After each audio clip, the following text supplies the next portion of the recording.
हुआ, live start हुआ। Hello hello, picture quality.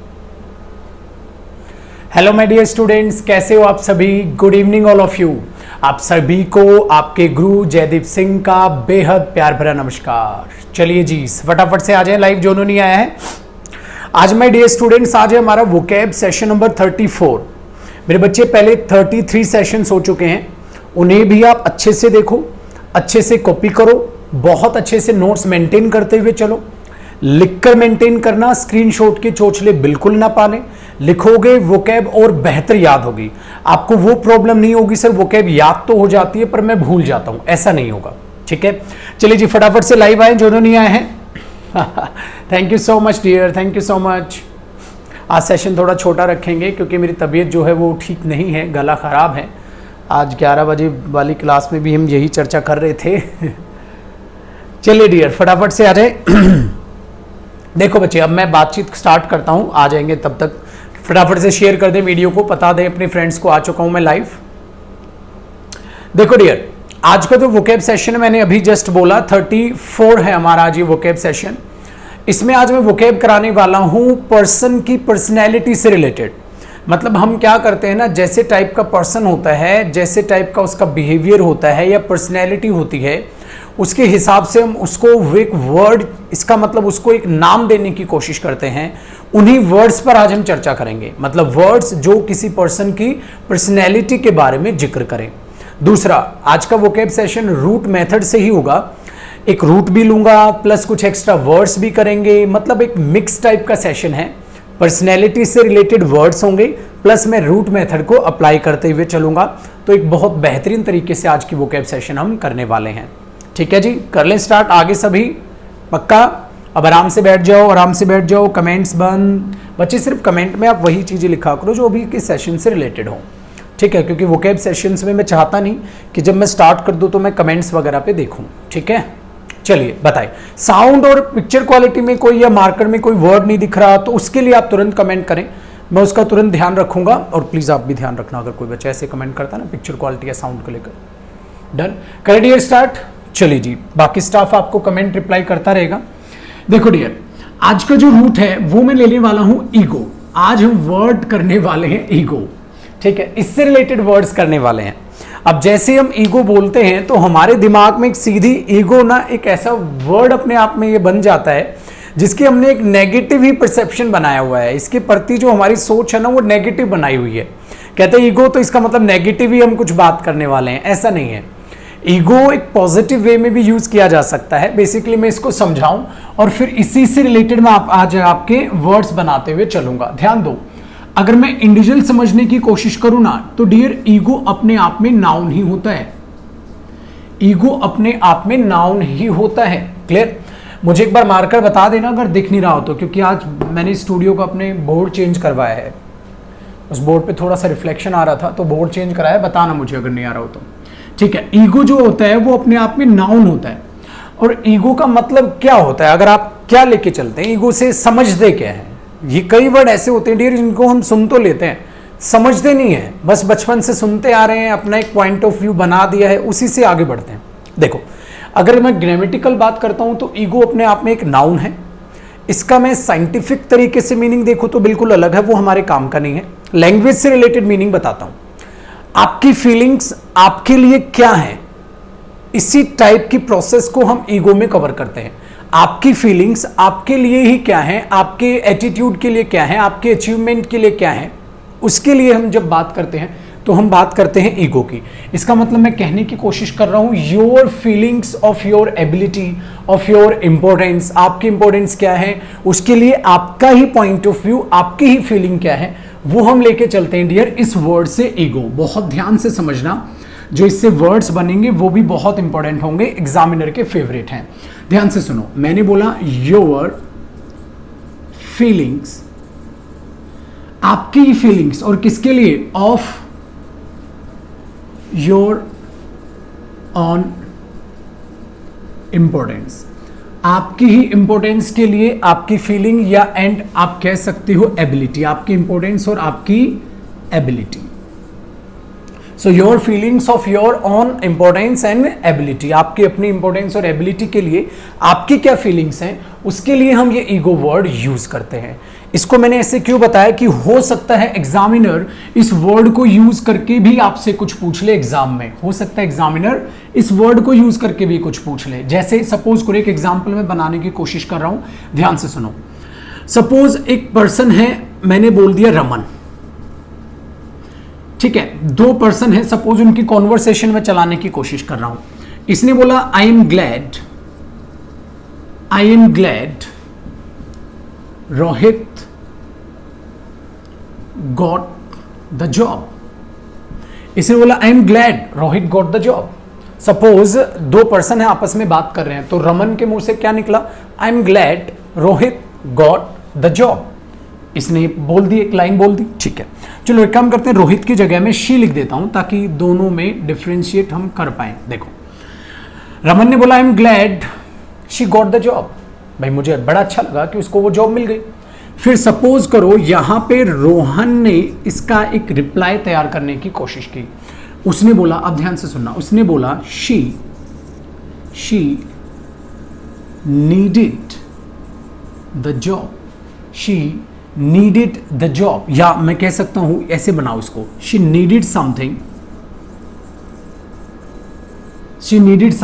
बेटा कमेंट पे नहीं, यहां ध्यान देते चलो, देख रहा हूं मैं, बट अभी बिल्कुल भी जरूरत नहीं उस चीज की, ठीक है। देखो, शी नीडेड समथिंग टू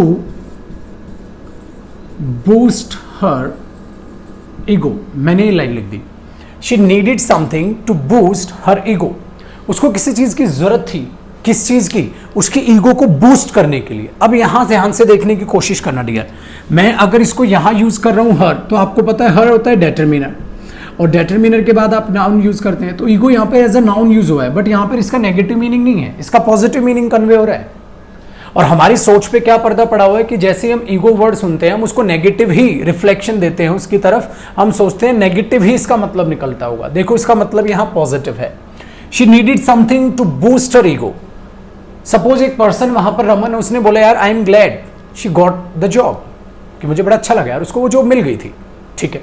फिर रोहन ने उसका रिप्लाई क्या किया, she needed something to boost her ego, उसको किसी चीज की जरूरत थी जो उसकी ईगो को बूस्ट कर सके। ईगो मतलब पता है क्या बच्चे, जो उसको कॉन्फिडेंस दे सके, जो उसकी फीलिंग्स को एक कॉन्फिडेंस दे पाए कि उसकी अपनी ओवर, उसकी हर, मैं बोलूंगा यहाँ तो हर ऑन इंपॉर्टेंस और हर एबिलिटीज, उसकी जो एबिलिटीज है, उसकी जो इंपॉर्टेंस है, उसके लिए उसी की जो फीलिंग्स हैं उनको एक स्ट्रॉन्ग पॉइंट मिल सके। होता है ना, जब आपको जॉब नहीं मिलती, बहुत टाइम हो गया, तो आपका जो कॉन्फिडेंस होता है, जो आपके प्रति आपका ही पॉइंट ऑफ व्यू होता है, वो क्या होता है, डाउन होने लग जाता है। So that means you should try to boost your ego. आपको कुछ कोशिश करनी चाहिए अपनी ईगो को क्या करने की, बूस्ट करने की। इसका मतलब अपनी कॉन्फिडेंस को बूस्ट करने की। तो इसका यहां पर है, यहां पर इसका मतलब है, इस बात को अगर मैं समझूंगा, टू गिव हर कॉन्फिडेंस, उसको क्या देने के लिए, कॉन्फिडेंस देने के लिए मैं उस चीज को यहां पर यूज करूंगा।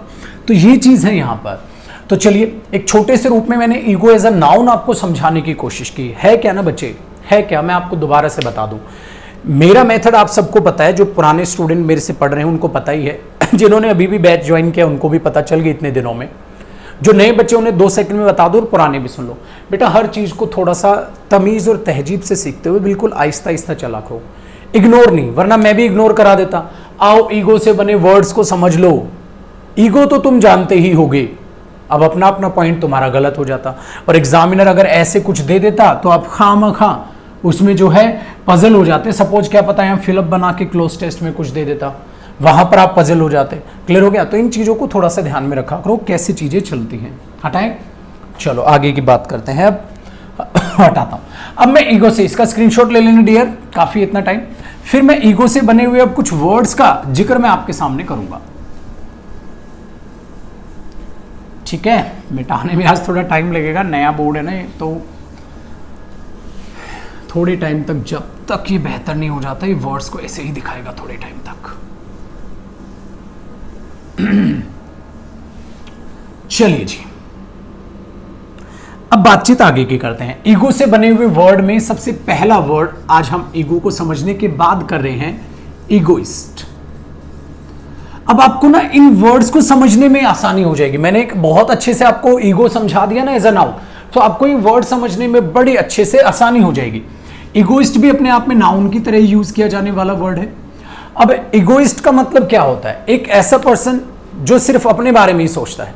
इट्स ऑल अबाउट मी, सब कुछ बस मेरे बारे में, उसको बोलते हैं ईगोइस्ट। सो ईगोइस्ट का मतलब यहां पर हो गया एक वो पर्सन जो बस ये कहता है इट्स ऑल अबाउट मी। तो इसके लिए एक छोटी सी लाइन में बोल सकता हूं, इट्स ऑल अबाउट मी, सब कुछ बस मेरे बारे में, जस्ट लाइक दैट। उसके लिए हम बोल देते हैं egoist, it's all about me. दूसरा देखो, अगर मैं इसी को दूसरी तरीके से डिफाइन करने की कोशिश करूं तो आप इसको कह सकते हैं आ सेल्फ सेंटर्ड पर्सन।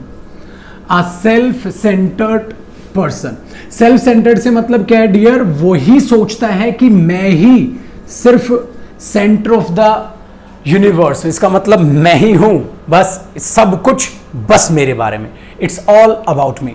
इसीलिए हमने बोला ईगोइस्ट पर्सन। अब हमने बोला ना ये पॉजिटिव नहीं है, ये नेगेटिव आप तरीके से लोगे। सो ईगोइस्ट अपने आप में हो गया अ सेल्फ सेंटर्ड पर्सन, जिसके लिए आप ये वर्ड यूज करोगे। और मैंने एक प्यारी सी लाइन उसके लिए बना के आपको दी है, इट्स ऑल अबाउट मी। उसको किसी बाकियों की परवाह नहीं है, सब कुछ बस उसके बारे में। क्लियर हो गया जी? चलो दूसरा वर्ड देखो जो इसी से रिलेटेड है, ठीक है, बट दोनों में डिफरेंशिएट आपको करना सीखना होगा। ईगोटिस्ट। ईगोटिस्ट, अब देखो ईगोइस्ट और ईगोटिस्ट में फर्क है। होता ये भी अपने आप में नाउन है। अब सर इसका मतलब क्या होता है वो भी नाउन और है ये भी नाउन। ध्यान से सुनना, ये वो पर्सन है जो अपने आप को बाकियों से बेहतर मानता है। देखो दोनों बातों में ना फर्क है। सिर्फ अपने बारे में ही सोचने वाला बाकी कुछ भी करे, ईगोइस्ट हो गया। ये वो पर्सन है जो बाकियों से अपने आप को बेहतर कंसीडर करता है। चलेगा ना, बेटर देन अदर्स अपने आप को ये क्या करता है? कंसीडर करता है। तो मैं इसको कह सकता हूं a person who considers himself. अब देखो मैंने बोला ना, who consider himself to be better, और यहीं पे लिख देते हैं और more important than other people. मैं ये कहने की यहां कोशिश कर रहा हूं इगोटिस्ट पर्सन है। इगोटिस्ट का मतलब हो गया एक ऐसे टाइप का person, a person who considers himself to be better और more important than other people. बाकी लोगों से आप अपने आप को बेहतर मानते हो। ये दोनों में डिफरेंस है। दूसरी चीज, अगर मैं इसके लिए जैसे एक लाइन मैंने बनाई, इट्स ऑल अबाउट मी, क्या इसके लिए कोई ऐसी लाइन तैयार की जा सकती है? बिल्कुल की जा सकती है। आप ये कह सकते हो, I am the most talented. I am the most talented. भाई साहब मैं हूं सबसे ज्यादा टैलेंटेड। हो गया ना? इसका मतलब इस बार आप बात क्या कर रहे हो? ईगोटिस्ट। और अगर कुछ लिखा जाए इट्स ऑल अबाउट मी, तो आप इसके लिए क्या बोलोगे? ईगोइस्ट। अब देखो मैं इसे क्यों कह रहा हूं, ये इंपॉर्टेंट है। एग्जाम में डियर एक अपने आप में सपोज करो उसने एक ये सेंटेंस दिया और बोला वन वर्ड बताओ। उसने सपोज एक ये सेंटेंस दिया और बोला वन वर्ड बताओ। सो बेटा बोल रहा हूं बेटा, इसके लिए क्या करोगे? इसके लिए आप यूज करोगे, तू मत हंस, मार खाएगा अभी, ठीक है, ध्यान दो। I am the most talented, अगर मैं इसके लिए वर्ड को सब्स्टिट्यूट कराऊंगा तो इगोटिस्ट चुनना जाना चाहिए। और अगर मैं बोलूंगा इगोइस्ट मतलब इट्स ऑल अबाउट मी। ये दोनों में डिफरेंस होता है। दूसरा, अब कई बुक्स में दिया गया टी, अगर आप इसको कंसीडर भी करोगे तो टी याद रखना, दोनों में अगर आप डिफरेंस देखते हो तो टी कई बार हो जाता है टॉक को रिलेटेड कर लेता है।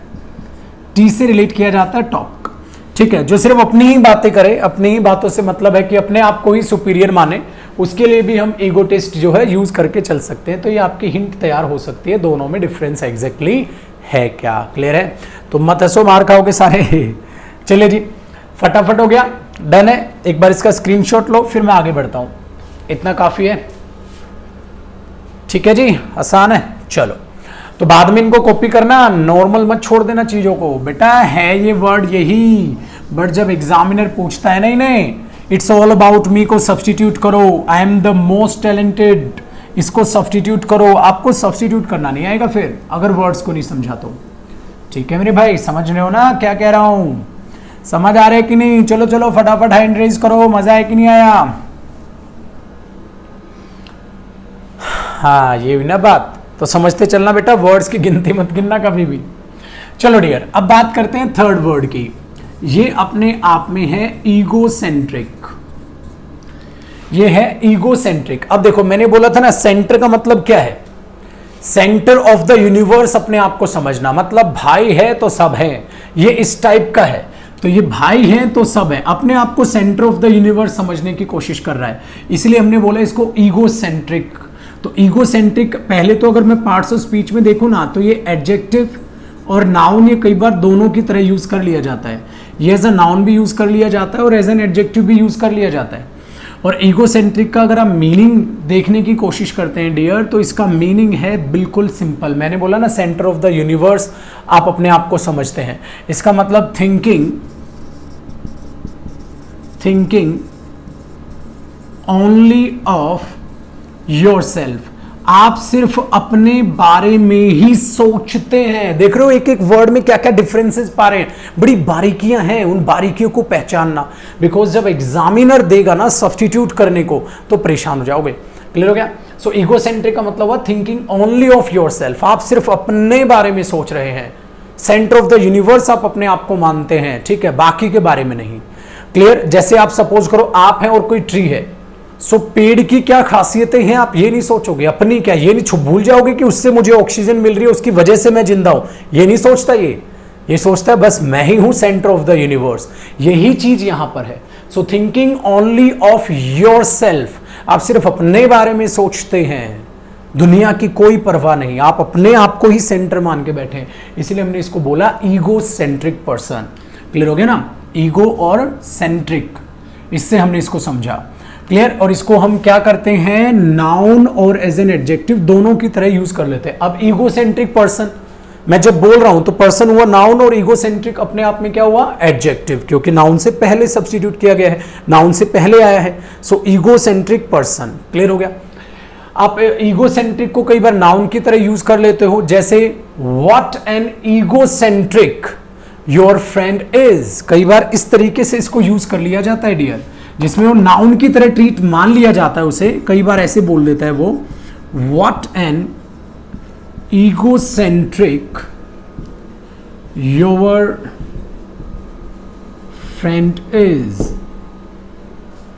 कई बार इस तरीके से देखता है, और इस तरीके से ही मैं ये आपको एक्सप्रेशन सिखाऊंगा तब बताऊंगा किस तरीके से यहाँ इसको नाउन ट्रीट किया जाता है, किस तरीके से बातों को यूज किया जाता है। मैं आपको वहाँ आर्टिकल्स में इन चीज़ों का एक्सप्रेशंस का जिक्र आपको बताऊंगा, ठीक है। बट फिलहाल यहाँ पर इस तरीके से सोच के चलना। सो ईगोसेंट्रिक का मतलब क्या हुआ, थिंकिंग ओनली ऑफ योरसेल्फ, आप सिर्फ अपने बारे में ही सोच विचार करते हैं। चलो जी बात करते हैं डियर फोर्थ वर्ड की, ठीक है। बात करते हैं फोर्थ वर्ड की। ये है हमारे पास ईगोमेनिया।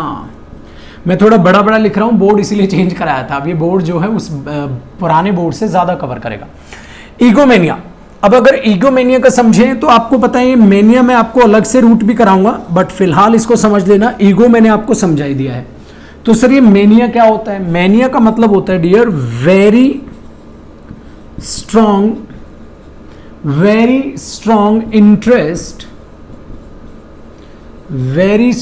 interest in something, किसी चीज में बहुत ज्यादा ही कुछ इंटरेस्ट हो जाना। इसका मतलब पागलपन ही सवार हो जाना।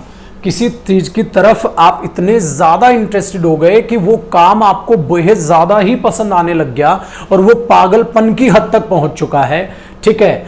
उसी के लिए हम बोलते हैं very strong interest in something. तो बावरे हो गए हैं आप, बावरा, बोरा जाना बोराना भी तो बोलते हैं ना, बोरा गए हैं आप।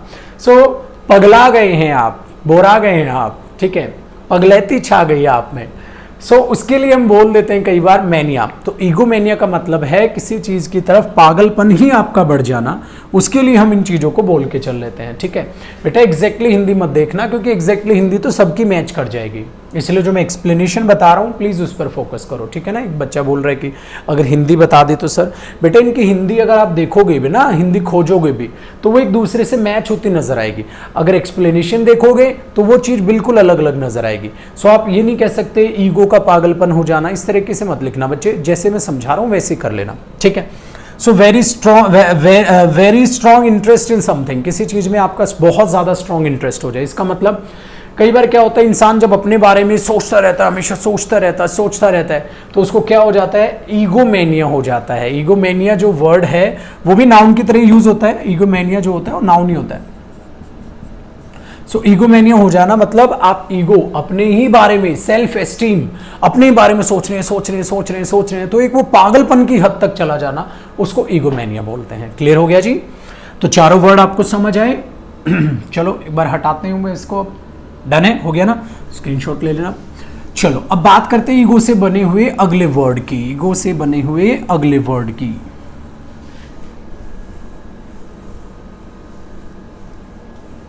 चलिए डियर देखो, अगले वर्ड को समझते हैं, फिफ्थ वर्ड, ध्यान से समझना। अब ईगो मैनिया से ही बन जाता है, ईगो मैनिया है ना, उसको मैनिया कर दो, सी लगा दो, ठीक है। सो ये किसको रिप्रेजेंट कर जाएगा, याद रखना, ये 4 पर्सन हो जाएगा।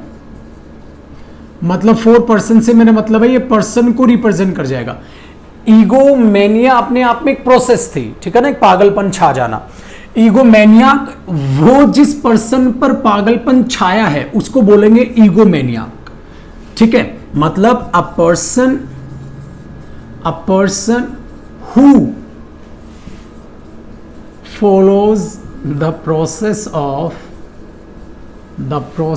of ईगोमेनिया, जो ईगोमेनिया की प्रोसेस को फॉलो करता है उसको हम बोल देते हैं ईगोमेनियाक। वो पर्सन जो उस प्रोसेस को फॉलो कर रहा है, मतलब एक ऐसा इंसान जिसको देखकर आप बोल रहे हो यार ये तो अपने आप में कुछ ज़्यादा ही खोया है, ये तो अपने ही बातें बस करता रहता है, अपने ही बारे में सोचता रहता है, इसका मतलब ये तो ईगोमेनियाक बन चुका है। सो इस तरीके से पर्सन के लिए वर्ड यूज कर लिया जाता है। दोनों वर्ड एक दूसरे से रिलेटेड हैं, मीनिंग में कोई डिफरेंस नहीं है, जो डिफरेंस है मैंने बताया डियर वो ये है। क्लियर हो गया? नेक्स्ट देखो, सिक्स्थ वर्ड, अब एक बनता है ईगोपैथी, ठीक है। अब अपने को ईगो का तो मतलब पता है बच्चे, और हम यहां जो डिस्कशन पे डालने वाले हैं वो पैथी। तो सर ये पैथी क्या होता है, ध्यान से सुनना, इसको मैं अलग से थोड़ा सा लिखा के बता देता हूं। पैथी अपने आप में एक सफिक्स है, ठीक है, और आपको अच्छे से पता है बच्चे, जिनको नहीं पता वीडियो का सबसे पहला लेसन देख लेना, सबसे पहले में मैंने प्रीफिक्स सफिक्स का जिक्र किया है। सफिक्स क्या होता है, ठीक है, तो रूट में बाद में जो ऐड करते हैं उसको सफिक्स बोलते हैं। फिलहाल इतना काफी है। पैथी एक सफिक्स की तरह यूज किया जाता है, जिसको कभी कभी तो इसका मीनिंग आप डिजीज से रिलेट करते हैं, कभी कभी आप इसका मीनिंग फीलिंग से रिलेट करते हैं, कभी कभी आप इसका मीनिंग इमोशन से रिलेट करते हैं, ठीक है जी, कभी कभी इसका मीनिंग आप सफरिंग से रिलेटेड करते हैं। इतनी चीजों से इसका मीनिंग रिलेट किया जाता है, खाली एक से नहीं। कभी डिजीज, फीलिंग, इमोशन, सफरिंग, इतने तरीके से इसका मीनिंग रिलेट किया जाता है, ठीक है। इसको याद रखना डियर, इंपॉर्टेंट है, मतलब बाद में भी यूज होगा ये, ऐसा नहीं है सफिक्स यहीं पे यूज होगा, बाद में भी यूज होगा। तो सर ईगोपैथी में क्या हो गया, ईगोपैथी में आप मतलब बीमारी पाल लिया आपने, सफर करवा रहे हो आप किसी ना किसी को, तो ये चीज वही है, मतलब दूसरों को परेशान करना या नुकसान पहुंचाना अपनी ईगो के लिए, वो हो जाता है ईगोपैथी। दूसरों को क्या पहुंचाना, नुकसान पहुंचाना अपने सेल्फ गेन के लिए, सेल्फिश गेन के लिए। सो इसके लिए हम ईगोपैथी यूज कर लेते हैं। तो मैं कह सकता हूं harming others for selfish gain, ठीक है, उसके लिए आप यूज कर सकते हो ये चीज, जिसके लिए हमने बात की ईगोपैथी। इस तरीके से आप इस वर्ड को यूज कर सकते हैं। क्लियर है जी, आसान है। चलो 7th वर्ड देखते हैं डियर, ये हमारे पास है ऑल्टर ईगो। ये वर्ड होता है ऑल्टर ईगो, ठीक है जी। अब ये ऑल्टर ईगो क्या होता है ये ए है, मैंने ऐसे लिख दिया, ये ए है भाई, ठीक है। पहले भी मजाक में हमने देखे थे ना सेशन में, ये ए लिख देता हूं बच्चे, मैं ऐसे लिख देता हूं कई बार, कई बार मैं ऐसे लिख देता हूँ, ठीक है। कई बार आप सिंपल वाला चाहें तो आप ऐसे लिख सकते हैं, ठीक है। कई बार आप सिंपल ऐसे बनाना चाहो आप ऐसे बना सकते हो, आपकी मर्जी। आप खाली ऐसे करना चाहो ऐसे कर सकते हो, जैसे आपका मन आप वही बना लो। मैंने ऐसे ही लिख दिया बस वो, ठीक है डियर, ठीक है ना, इंटरेस्टिंग बनाने के लिए। सो देखो ऑल्टर ईगो। अब ये ऑल्टर ईगो क्या होता है? ऑल्टर का मतलब आप समझते हैं, ऑल्टर का मतलब होता है दूसरा। तो ऑल्टर ईगो का मतलब क्या हो गया? याद रखना, ऑल्टरनेट पर्सनैलिटी। ऑल्टरनेट पर्सनैलिटी के लिए यूज करते हैं आप ऑल्टर ईगो। ऑल्टरनेट पर्सनैलिटी मतलब ऑल्टर ईगो भी बेसिकली याद रखना नाउन नहीं होता है। बच्चा पार्ट्स ऑफ स्पीच पूछ रहा है ना, ऑल्टर ईगो की नाउन नहीं होता बच्चे। देखो ऑल्टर ईगो अपने आप में नाउन नहीं होता है, जिसका मतलब होता है ऑल्टरनेट पर्सनैलिटी। ऑल्टरनेट पर्सनैलिटी का मतलब क्या है? अपरिचित आपने मूवी देखी होगी, अपरिचित आपने मूवी देखी होगी। उस अपरिचित मूवी में क्या होता है ना, दो तरह के कैरेक्टर होते हैं, एक होता है शांत वाला और एक होता है क्या, गुस्से वाला, जो सबको सजा देता है। बड़ी इंटरेस्टिंग मूवी है, जिसने नहीं देखी देखना है, अपरिचित बड़ी अच्छी मूवी है। तो अपरिचित में आप उसके दो कैरेक्टर्स देखते हो, तो एक तो है शांत वाला, बिल्कुल सही है, एक उसका ऑल्टर ईगो कैरेक्टर है। ऑल्टर ईगो से मतलब हमने क्या देखा कि उसकी एक ऑल्टरनेट पर्सनैलिटी है। ऐसी हमने देखा था कौन सी मूवी में? स्पाइडरमैन में। एक तो वो स्पाइडरमैन था, ठीक है, एक वो था क्लार्क, उसका नाम था। तो उसकी कितनी पर्सनैलिटी हुई? दो। तो दूसरी पर्सनैलिटी को हमने क्या बोलेंगे? Alter ego. क्लियर हो गया? तो आपकी एक पर्सनैलिटी होती है वो जैसे आप हो सबको पता है, एक होती है छुपी हुई। क्लियर ना? इसका मतलब ये ऑल्टरनेट पर्सनैलिटी वो नहीं डियर जो आप हो, नहीं, इसका मतलब not seen by others. Not seen by others, not seen by others से मेरा मतलब है कि वो किसी ने नहीं देखी। किसी ने इसका मतलब ये नहीं कि किसी ने भी नहीं, किसी को पता है, बट ये यूजली नहीं है कि सबको ही पता है। क्लियर हो गया ना? सो इसके लिए हम इस चीज का जिक्र कर लेते हैं। ऑल्टरनेट पर्सनैलिटी हो सकता है किसी को भी ना पता हो सकता है किसी को पता हो, बट एक होता है रूटीन बिहेवियर, जो सबको ही आप कैसे हैं वो पता है, बट उससे अलावा आपकी कोई पर्सनैलिटी है, that is called alter ego. Clear हो गया? जैसे इसका सेंटेंस में बना के दिखा देता हूं। एक बच्चा कह रहा है सेंटेंस में यूज कैसे करेंगे सर? बेटा ऐसे यूज कर लो। देखो अब देखो जो रेलिवेंट कमेंट होती है मैं देख लेता हूं। Superman is Clark's alter ego. हो गया ना? क्लार्क का ऑल्टर ईगो, क्लार्क का जो अदर पर्सनैलिटी, ऑल्टरनेट पर्सनैलिटी है वो कौन सी है? सुपरमैन। आप इस तरीके से सेंटेंस में इसको यूज किया हुआ पाओगे। सो कितने ईगो से रिलेटेड वर्ड हुए? 7। डियर ये वो वर्ड्स हैं जो एग्जामिनर के फेवरेट है, एग्जाम में वो पूछता है। ये नहीं कि ईगो से बने हुए मैं सारे के सारे वर्ड्स करा दूं, जो भी है हम वर्ड वो करेंगे जो हमारे एग्जाम में रेलिवेंट है, चाहे आप एग्जाम कोई भी दो। क्लियर हो गया? चलो एक बार आप इसको स्क्रीनशॉट पे डालो, फिर देखते हैं। स्क्रीनशॉट लेना, कॉपी नहीं प्लीज, स्क्रीनशॉट लो खाली, ठीक है ना? कॉपी ना करे कोई भी मेरे भाई। ठीक है, काफी इतना टाइम हटाऊं मैं? फटाफट से देखें कमेंट प्लीज, रेलिवेंट देखें। साउंड एक बार स्क्रीन चेक करो, ठीक है ना? चलिए जी मेरे भाई, ठीक है ना? इतना सफिशिएंट है स्क्रीनशॉट के लिए टाइम। देखो आज हम इस सेशन को इतना ही कर रहे हैं। तबीयत मेरी बिल्कुल ठीक नहीं है, गला बहुत ज़्यादा ख़राब है, बाकी नहीं खींचते आज। सो इसको डियर इतना ही रख रहे हैं। सेशन मैंने सोचा चलो आज बिल्कुल नहीं था कि मैं वीडियो बनाऊं, फिर मैंने सोचा नहीं कल भी नहीं बन पाई हमारी, तो ध्यान दे आगे। इस पे इतना ही है, बाकी और वर्ड्स के लिए हम कल मुलाकात करेंगे। कल वही 9:45 या 10 बजे के आसपास बातचीत करेंगे। जैसे आज मैं अभी 9:45 पे आज लाइव हो गया था, सो कल भी हम इस चीज का जिक्र करेंगे 9:45 या 10 के आसपास। God bless you all. अपना भी ख्याल रखो, परिवार का भी ख्याल रखो। आपका गुरु आपके साथ है। दूसरा माय डियर स्टूडेंट्स जो इस बैच में एडमिशन ले नहीं पाए उसके लिए रियली सॉरी। मैं हर वीडियो में बता देता हूँ छोटी मोटी बातें। एडमिशन क्लोज हो गए थे क्योंकि करने पड़े थे, ऐप इतना ट्रैफिक इतना लोड नहीं ले पाएगी। अगले महीने निकालते हैं बैच और 10-15 दिन रुको, उसके बाद बैच आपका आ जाएगा। Thank you so much for your love and respect. Love you all. Good night my dear students. Parents की रिस्पेक्ट करें, उनकी सेवा करें और ढेर सारा प्यार आप सभी के लिए मेरी तरफ से, ढेर सारी दुआएं आप सभी के लिए मेरी तरफ से। जय हिंद। क्लियर थी ना साउंड आज तो?